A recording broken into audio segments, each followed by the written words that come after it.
Welcome to Asset Leadership Network Thursday at 4. Thank you all for being here on this August 13th, 2020. I'm Nick Kanoki, the producer of ALN Th at 4, where every Thursday at 4 p.m. Eastern, we put a light on important and relevant asset leadership and asset management topics. One note before we begin, I'd just like to thank all our organizational members shown here.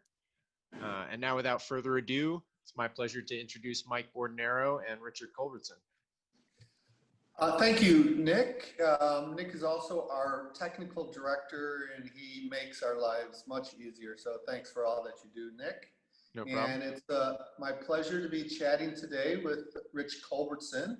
I've gotten to know Rich pretty closely in the 7 years that I've been involved with the Asset Leadership Network. And you can see on the next slide that Rich is very active. He is an ALN board member. He is a senior fellow. Sorry about that, Mike. That's okay. And he is chair of ASTM E53, which feeds into ISO 55000, as does the ANSI. He's a delegate to ISO 55000. He's a former asset management expert from Lockheed Martin, and he is one of the most well-versed persons I know on not only standards, but the effective use of standards. His knowledge of government yellow books and green books and all kinds of interlocking systems, and it's just impressive. So Rich, let's not go into your past because there's so much. Can you just tell us a little bit about what you're doing with the management standards work? You're very effective. Oh, and Steve Holland from LMI just noted that Rich is also a genuine, all-around nice guy. So Great. We can Thank add you. that to your title also. Thank you, Steve. I appreciate that. I'll return the compliment sometime. I've been involved in standards and also involved in formation of regulations and comments to regulations for a long time. For regulations, probably since the early 90s. All through that, the 90s, I worked on certain government regulations, some FAR rewrites a few times. Then 20 years ago, there was an arrangement between between ASTM and National Property Management Association. And that was the introduction to the creation of standards. And with that, we've been involved in standards for a long time. With that, guiding principle standards, the terminology standards, and a whole range of good standards for property asset management. What are you doing now? Well, follow onto that, the ASTM standards, that in 2010, there's an effort to create an ISO standard of asset management. In 2010, we met at ASTM headquarters in Conshohocken, Pennsylvania. So Rich, let me emphasize now. What are you doing currently? Oh, you mean the things I do? Well, first of all, I participate in ALN E53. But I'm also in asset management myself. I have a real estate business where my son and I, we buy, we fix, we rent and lease out properties. And we do that primarily in Pennsylvania, but I also have stuff in California that keeps me busy as well. So sometimes when I'm not doing this, I'm building assets, my own assets. Yeah. And as the chair of ASTM E53, what are you doing? Well, we have about 30 different standards with ASTM E53. And we just had a very, very large ballot and a lot of success in those ballots of going through. And they're very useful, particularly for folks in the United States, also for government contractors as well as the U.S. government. A wider range of things, actually how to manage property assets. Anywhere from tagging, the movement of the criteria of what is an asset, again, the guiding principles, how to dispose of assets. There's a whole range of concerning the life cycle of assets. And we try to do it to be relevant and to both a government property perspective, but also a company property perspective. Okay, and you were involved in writing ISO 55000 and are involved in updates to 55001 and 2, and you were involved in 55011. Yeah, so you're very involved. But what we have come together to talk about is asset management disasters. And Nick, if you can go to the next slide. This is very serious subject because it frequently involves fatalities, but we are convinced that through proper asset management, we can help reduce the amount of disasters that come from asset management and mismanagement. We'll be talking about a number of things, but we wanted to show that what we'll be focusing on is the PG&E story, which Rich knows very well because of this article in the Wall Street Journal, and he's been following that. So these are our opinions that we're going to be expressing and not necessarily that of the ALN. And we can turn off the slides and just start talking. So Rich, we're going to focus on PG&E, but let's talk about something current. And there was just a recent gas explosion in Baltimore. What do you know about that? Actually, it's known very little. What we do know, there was an explosion like either yesterday or the day before yesterday. So far, 2 people killed, and it looks like 3 townhouses were blown up, and I mean the bricks are to the ground. There were people buried there. There were multiple people who were injured. Some are still in critical conditions. I think it harmed like 200 houses. The Baltimore Gas and Electric, they believe that something happened beyond their delivery. But it's very suspicious in that usually there's a gas line that goes from the main to a service line to like a customer service line to the customer plumbing of some sort. So that's a straight line. So it's awfully difficult to figure out how could happen simultaneously with 3 roadhouses. Now, so because just a little bit about gas, which is kind of interesting, is that there's how gas works. Is that first of all, gas is lighter than air. So when gas is released into a home, it tries to escape through the ceiling, get to the house. So sometimes if you see a gas explosion, you may see it blow the roof off, maybe not the basement, but if you have the door shut, then everything can explode. Gas can only explode if there's between 5 and 15% gas to air. So it's either too lean or too rich. So it has to be, the perfect conditions must exist. So we'll eventually probably find out to be able to see what in fact happened, because right now all you have is rubble. And so the evidence of what happened may not be present. It was a gas explosion in California, a fatal gas explosion that got PG&E interested in ISO 55000, wasn't it? Yes, it was. There was the San Bruno explosion, and that was with a transmission line, huge line that was handling pounds per square inch, like 400 pounds per square inch, very, very high pressure. And it was they got confused whether there's an extruded line or a welded line. The records weren't quite proper, and they also they had some issues with their test procedures.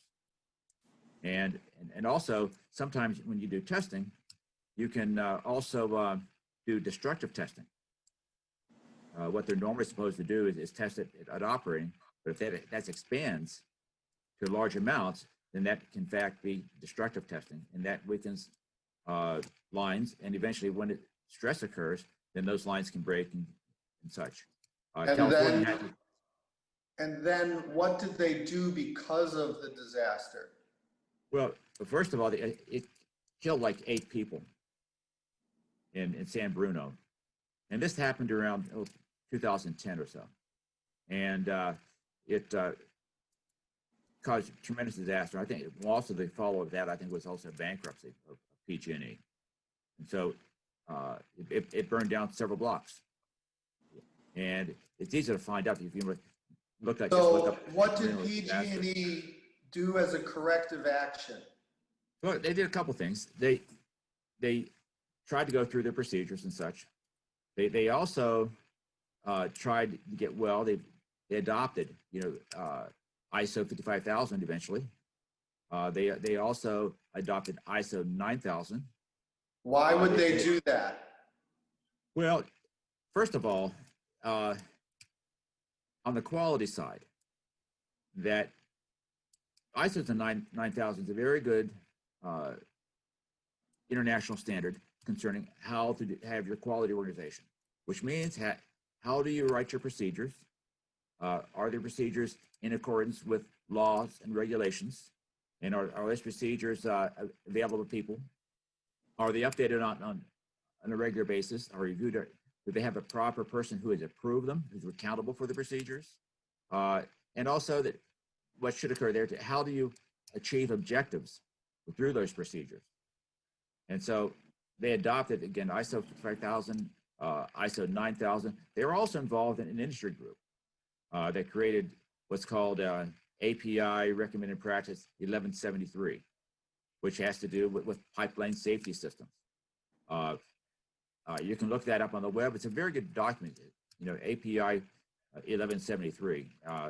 But it also, that document, PG&E was involved in it, as well as a lot of the other leading gas utilities were involved in the creation of API 1173. And it also is very similar to some other management system standards that it requires conformance testing. And like so the effect of following these standards and actually participating in a consensus group to improve standards has an effect on the public. What do you think that effect is on the public? It's the same thing that happens with ASTM and ISO standards, where you have a group of experts, and these are experts, and they're called experts, and they talk, they gather, they vet standards, they try to have the best standard they can that is useful to the public. And during that process, they test one another, as to the knowledge of what is the best idea. So you have what's a cumulative best ideas of those of the leaders in industry. And so when you take a look at those standards, that's the product of those groups. And again, that happens with API 1173. It also happens with all the ASTM 53 standards, but also happens with the ISO standards we've been involved in. So on the ISOs, it gives the public a reason to trust them again, because their processes resulted in a disaster, and in order to regain public trust, they publicly go through this process to help explain that they are now doing things that. Yes, there should be some sort of assurance. And, a lot of us are familiar with assurance that it happens, through public accounting firms, that companies are required to have internal controls over financial reporting. And that results in some sort of assurance that the public can look at that review by the public accounting firm and rely that based upon their review of the books and records of that particular company, that what the company is stating publicly has been confirmed through inspection and testing and sampling. And so they did this asset management process and compliance, but they now, didn't what happens necessarily with do it. That is, matter of fact, PG&E did in fact go through ISO 55000 and were certified through ISO 55000. They had an external company that looked at their processes. One thing, you know, about the article that is in there is that when PG&E was asked, did they want the electric side to go through ISO 55000? Because ISO 55000 could apply to all portions of their company, but they chose to limit it to the gas portion. Now, since they've adopted ISO 55000, I think that was finally approved like in 2015. I haven't read any more explosions from PG&E, but what you saw in the slide was what happened with PG&E, where they had these fires, where a hook somehow broke. You know, you had a piece of equipment that's like 100 years old, and it somehow broke. A live wire fell to the ground and started a fire. Maybe two fires. Ultimately, what happened with that is that there were 84 people who died in those fires in 2018 in California. And the president of PG&E just a few months ago pled guilty to involuntary manslaughter on 84 counts. Right now, they're in bankruptcy. And they haven't, I don't believe they've come out through that yet. But basically, they bet on the company by having bad policies and actions on things that which they didn't know or should have known. Yeah. So that's really an unfortunate example of why asset management, good asset management practices are really important. You're also familiar with another gas explosion that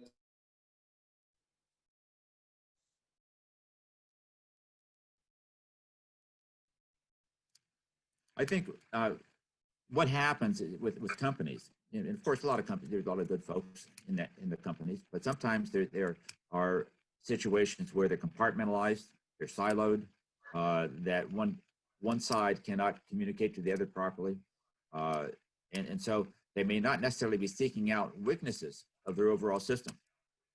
As a result, things happened even though people knew they were weak, but did not do anything to correct those weaknesses. And so for gas industry, what 1173 did, it requires a system, just like ISO 9000 required a system of corrective action requests. And they would be tracked and somebody be accountable to correct those issues. And then that would remain open as a corrective action until in fact completed. Those types of systems can help companies to recognize weaknesses and correct those weaknesses. However, if companies don't have that system, and if the culture does not allow for prompt action, then that creates weaknesses for all, and that's how disasters occur. So that's a good lead in to your personal experience with the gas company that had a disaster in Boston, but they also provide gas in Pennsylvania. And why don't you talk a little bit about what happened in Boston, and then talk about your personal experience and how you have participated in a hearing in front of Yes, I mentioned that one of the things that I do now, I buy real estate, and we fix real estate and we rent real estate. And one piece of property I purchased, it's a fairly new property. It was built in like mid-50s, and nice house. But the person happened to be on one of these programs that reverse mortgage. When the person died, it wasn't picked up, and therefore it went through foreclosure. And so it was empty for about 2 years. And so when I bought the property, I asked for the gas to be turned on, and the gas company told me, well, we can't turn our gas because we abandoned your line. Now, a lot of us in property management, we understand abandonment. particularly if we're involved in the government property arena. You know, that a government contractor, for example, cannot abandon government property. The only person who can abandon government property is the official from the government, plant clearance office or something, or of the like. And so in abandonment, the only person who can abandon property is the owner. Well, they claimed they had abandoned my property. And I said, well, you can't do that. Well, we did. So then they asked me to go ahead and replace it at my own cost.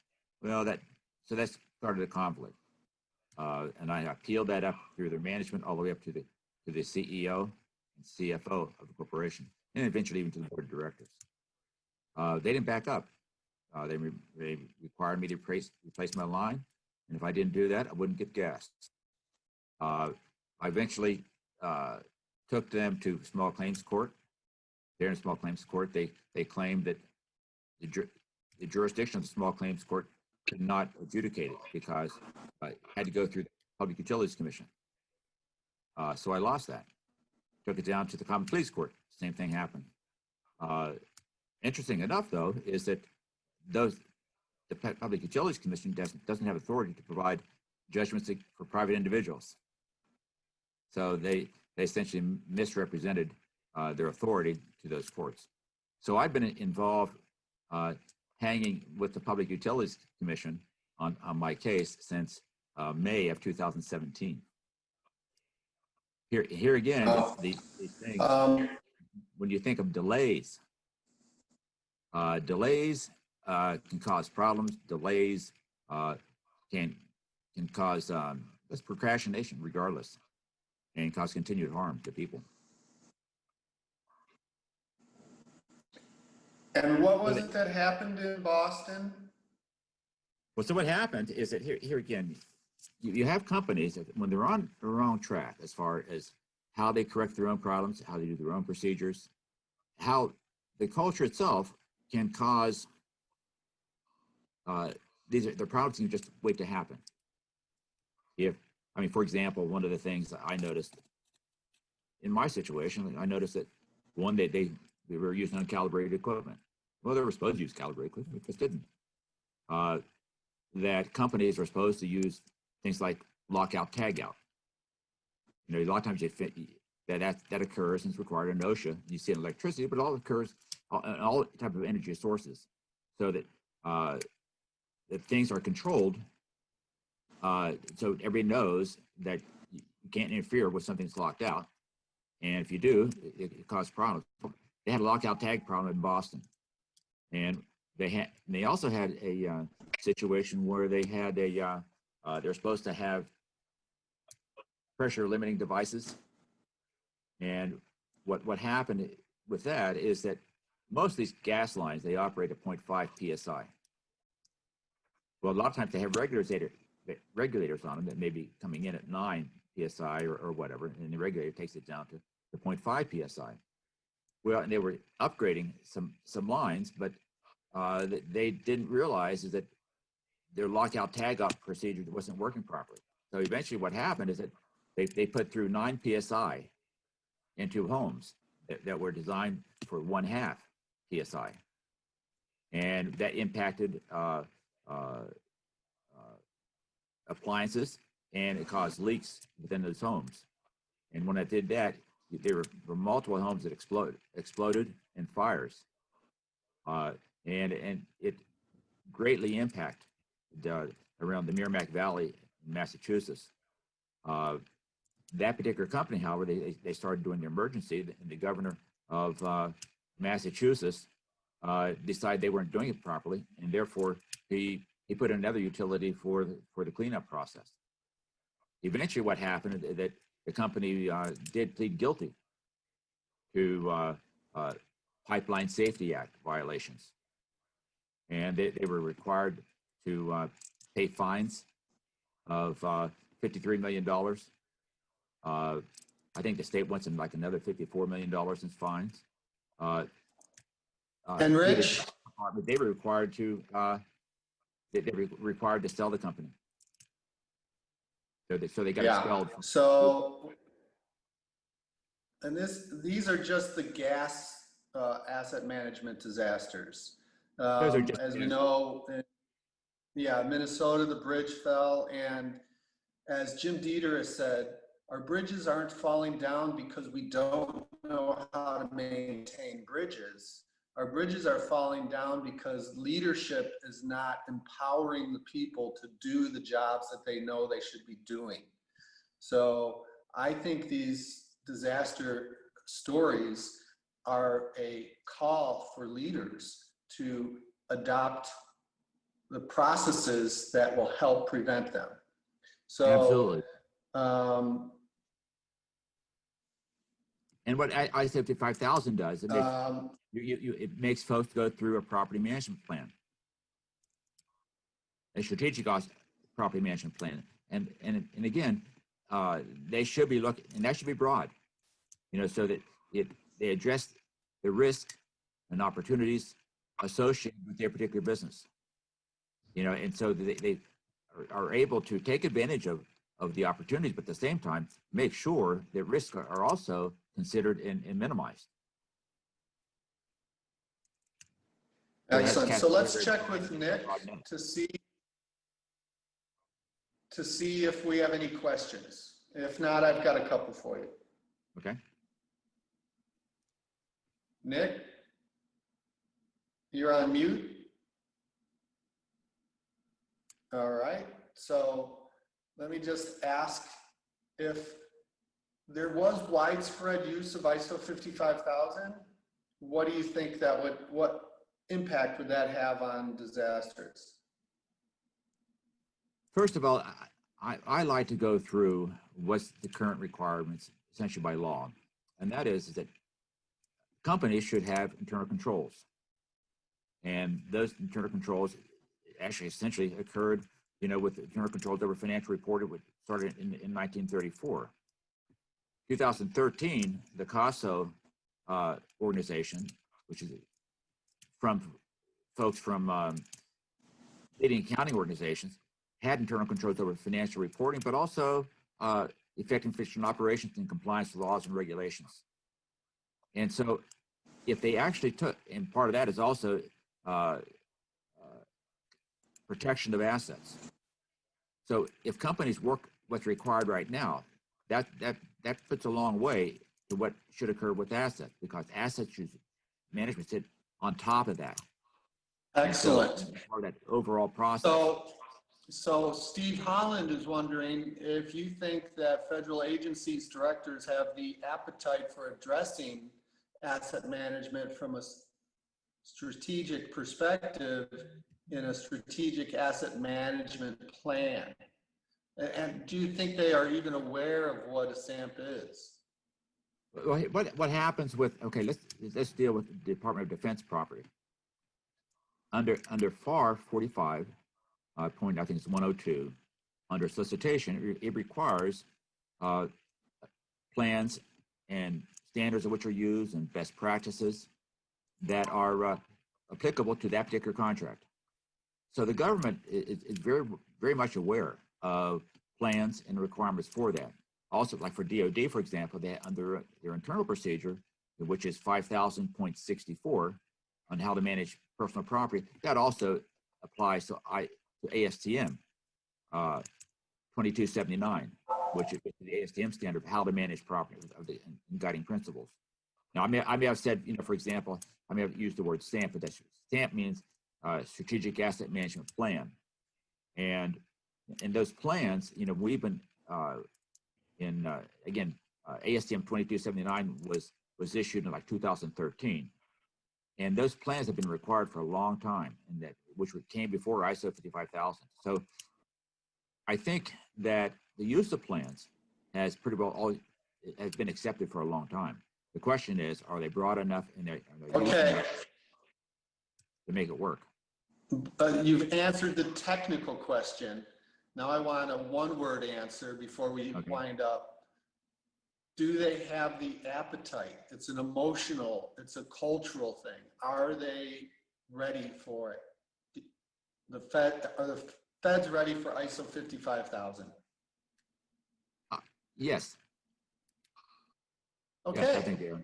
I think And there's enough I evidence. think Yeah. that is seeing increased awareness through RFPs that require ISO 55000. So thanks, Steve, for that question. It lets us end on a hopeful note. I'd like to thank Rich for taking time to chat with us. And if we could have our sponsors and our organizational members posted, we would really like to thank them for making this type of activity possible. And thank you all for attending. Next week, Jim Dieter will be talking with Jack Dempsey. So we'll continue some in-depth chats about ISO 55000. Thank you, everyone. Thank you. Appreciate it.